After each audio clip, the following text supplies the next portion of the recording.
Right, let's get straight into it. People are absolutely crashing out big time online over this Leandro Trossard news. The fact that Arsenal have sold him to Besiktas in a deal worth 20 million euros, it has got fans proper fuming.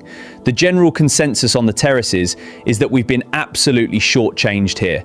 We should have been looking at something in the 30 to 40 million region, surely?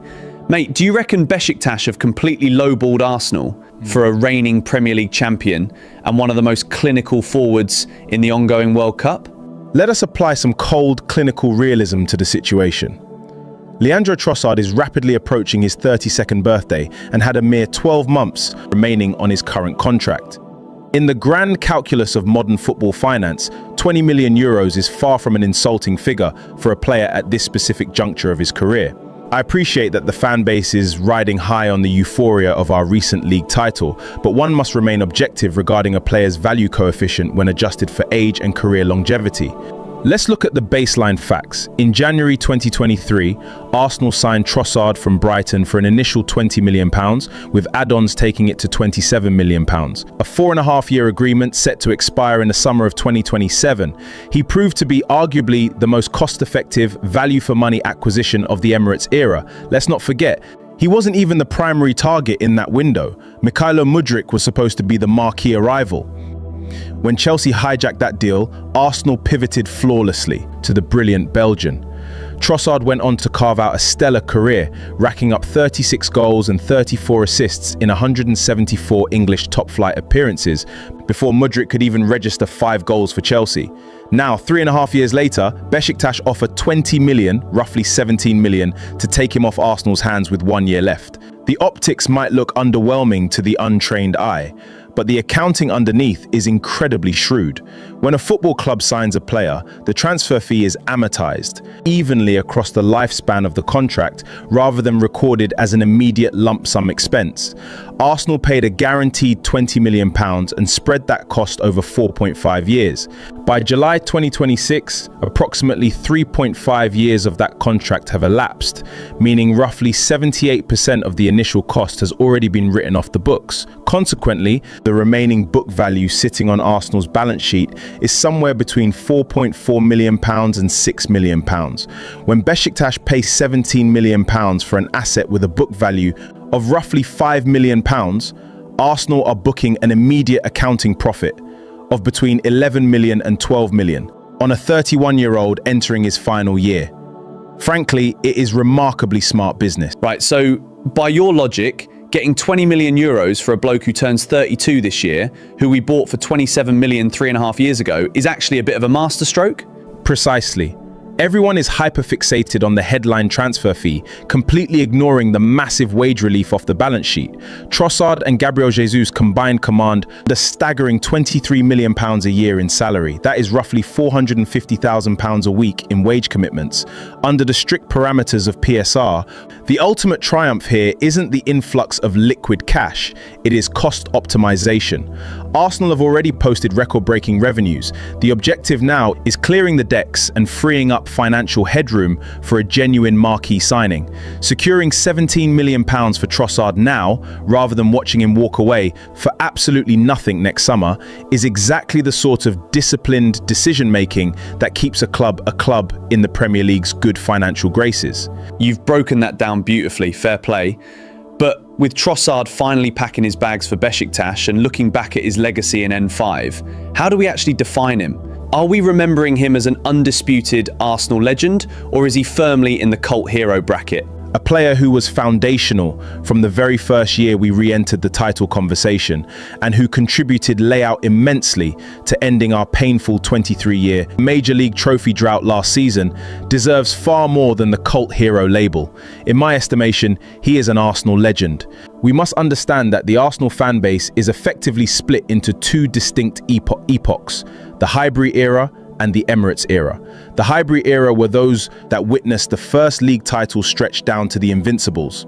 The second era is the Emirates era, dominated by younger millennials, Gen Z and Gen Alpha. The historic title-winning teams, down to the Invincibles, were all Highbury legends, because a vast portion of our younger contemporary rivals have only ever known the Emirates era. Their online banter often sounds as though Arsenal had never won a league title before last season. They had no memory of us lifting a major league trophy. They only possessed the painful scar tissue of near misses and structural collapses. Hold on a minute though. Legendary status is usually earned through sheer longevity as an active servant of a football club, isn't it?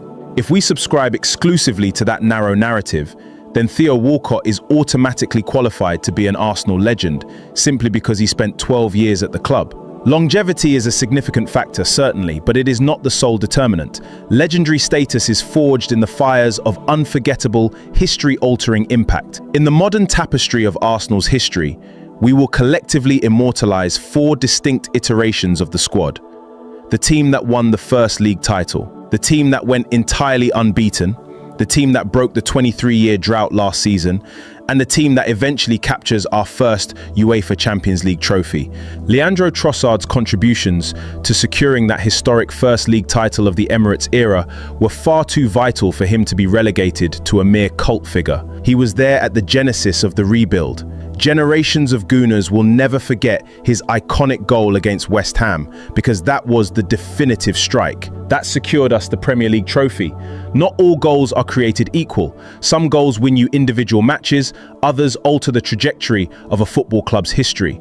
Trossard's did both. If you looked at the victory parade, those millions of souls celebrating in the streets of London and across the globe, that wasn't an ovation reserved for cult heroes. That was the adulation reserved for legends. He came, he delivered flawlessly, he loved the club implicitly, and he departs while the ovation is at its absolute peak. Crucially, he chose Turkey over joining a domestic rival. He had concrete offers within the Premier League, but he refused to do that to Arsenal. I wish him nothing but the absolute best.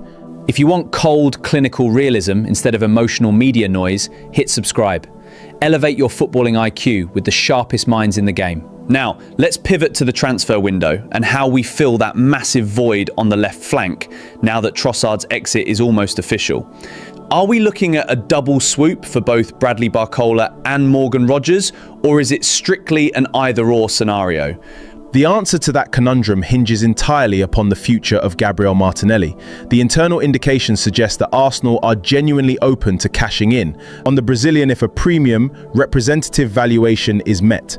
Regarding the prospective target profiles of Barcola and Rogers, Arsenal cannot physically or financially execute deals for both players in a single window unless there is an additional high-profile departure in midfield, such as the persistent rumours surrounding Martin Odegaard potentially moving on.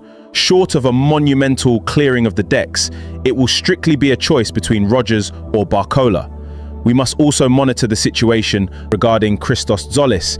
He appears to possess the exact technical profile required to replace Trossard's specific output. It is highly probable that Arsenal have been waiting for Trossard's exit to be finalised before triggering that move, given that personal terms were agreed some time ago. Therefore, I do not foresee the club spending astronomical sums to replace Trossard directly. A Trossard replacement should be a smart, tactically efficient, cost-effective acquisition, mirroring the original Brighton deal. Conversely, Morgan Rogers and Bradley Barcola are high-ceiling profiles, designed to replace the potential output of Gabriel Martinelli. Their profiles do not align with what we lose in Trossard. If both Martinelli and Odegaard leave, we could conceivably see both arrive. If only Martinelli departs, we will only sign one of the two. Talking of Morgan Rogers, Aston Villa have slapped an absolutely astronomical £120 million price tag on his head. Do you honestly think he's worth anywhere near that money? And would it be a smart bit of business for Arsenal to go all in, assuming personal terms are already sorted? Amusingly, Morgan Rogers himself was asked point blank in an interview if he believed he was worth over £100 million, and his answer was a resounding no. So, I suppose the player has answered your question for me. However, we must look at the structural reality of the market. Manchester City have completely warped the transfer ecosystem with their £120 million purchase of Elliot Anderson. That single transaction has automatically established a highly inflated baseline for every premium domestic talent moving this summer. It is exactly why Paris Saint-Germain have subsequently quoted a region of 115 million to 120 million euros for Bradley Barcola, explicitly stating that if Anderson commands that fee, Barcola, whom they value as a vastly superior talent, will certainly not move for a penny less. The reality of this hyperinflated summer window is that if you want elite quality, you have to accept paying vastly over the odds. The task for Berta and Mikel Arteta is deciding which specific profile best complements our tactical system, given that Rodgers and Barcola sit in the identical financial bracket. So, breaking it down logically, who actually ticks the most boxes for that left-sided role if we can only land one of them? As I previously outlined, if Arsenal complete the signing of Christos Zolis to replace Trossard's specific responsibilities, the marquee signing alongside him on the left must offer a completely contrasting tactical profile. Rodgers and Zolis are similar profiles. They are absolutely masterful in tight spaces, specialists in low block manipulation. They possess the internal technical security to drop deep into the half spaces, link the lines, and actively aid our build-up phase. Furthermore, Rodgers offers immense structural versatility because he can operate comfortably through the central corridors as a functional playmaker, which would provide a tactical utility should Ødegaard leave and Martinelli stays. Rodgers makes immense sense as a versatile, multi-positional asset across the front line. Barcola, by contrast, is a touchline-hugging, explosive direct winger who thrives in 1v1 isolation. He is the ideological twin to Martinelli, if not an immediate technical upgrade. Therefore, the decision is entirely dependent on Martinelli. If Martinelli stays, Morgan Rodgers is the ideal tactical fit. If Martinelli departs, the combination of Zolis and Barcola provides the ultimate balance for our left flank. Brilliant analysis, mate. Now, let's talk about the situation that's been causing absolute uproar across social media over the last few days. The massive transfer twist with Jeremy Monga. Arsenal had personal terms signed, sealed and delivered for ages. The deal was on the absolute home stretch, and then Man City come out of nowhere and wrap the entire thing up in under 24 hours. Mate, is this going to completely ruin the club's optics when we're trying to attract elite young prospects in the future? I mean, what's the point in agreeing personal terms if you can't actually close the deal? The Jeremy Monga situation leaves a distinct bitter taste in the mouth, I won't deny that. However, if the reports circulating from reliable sources are accurate regarding the financial parameters, the club's stance is entirely vindicated. We are talking about a 16-year-old prospect whose fee was determined by a tribunal. Now, for Leicester to later include a sell-on clause on a purported £12.5 million valuation, alongside a wage demand of £75,000 per week, for a player signed out of the Championship, regardless of his undeniable ceiling, that is economically irresponsible. I certainly do not blame Andrea Berta for walking away from the negotiating table. Progress in youth recruitment is rarely linear. Committing £75,000 a week to a 16-year-old sets a highly dangerous internal precedent. We have witnessed Manchester City execute these hyper-aggressive youth poachers before. Look at Sverre Nypan, the highly touted young lad from Norway. He signed amid immense fanfare and has scarcely been heard of since. Missing out on Monga should not trigger a systemic meltdown among the fan base. He was never earmarked for immediate first-team integration. Elite young talent is abundant, and our recruitment network is linked with the very best of them. The fans need to take a collective breath and trust the scouting department to execute their long-term strategy. Let's widen the lens a bit and look just down the Seven Sisters Road. Tottenham are making serious waves in this window. Bringing in Matheus Fernandes and Sandro Tonali has got their lot giving it the big un, acting like they're ready to mount a proper title challenge against us. The feeling over there is that the window is wide open and the board are ready to back Roberto De Zerbi with whatever he wants to knock Arsenal off our perch. Mate, should we be genuinely worried about the serious money they're spending down there?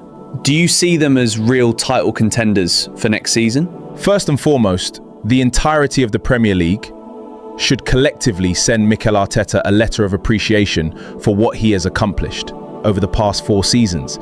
Had Arteta not broken the glass ceiling, a club like Tottenham Hotspur wouldn't even have the audacity to dream of challenging for the title next season. Even if Roberto De Zerbi is dreaming of a title charge, the Tottenham board will inevitably jolt him back to reality.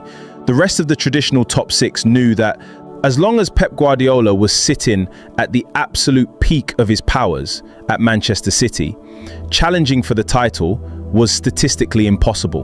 They didn't bother spending the requisite capital because the margin for error was non-existent. Arteta was the only manager who stood toe-to-toe and battled Guardiola head-on for 4 consecutive seasons, while Jurgen Klopp packed his bags and fled the division. Arteta stayed in the trenches. If you look at the cumulative Premier League standings over the last 4 years, Arsenal topped the log. Had it not been for our catastrophic injury crisis 2 seasons ago, it would be 2 league titles apiece for Pep and Mikel. When rival fan bases were actively rooting for City to win the league in previous campaigns, they did so entirely to mask their own structural failures. An Arsenal league title ultimately exposed just how poorly managed their own clubs were. Now that Arteta has finally broken the monopoly and rescued the competitive integrity of the league, everyone suddenly fancies themselves a contender again. To answer your question directly, yes, within the traditional Big Six, any club has the structural capacity to dream.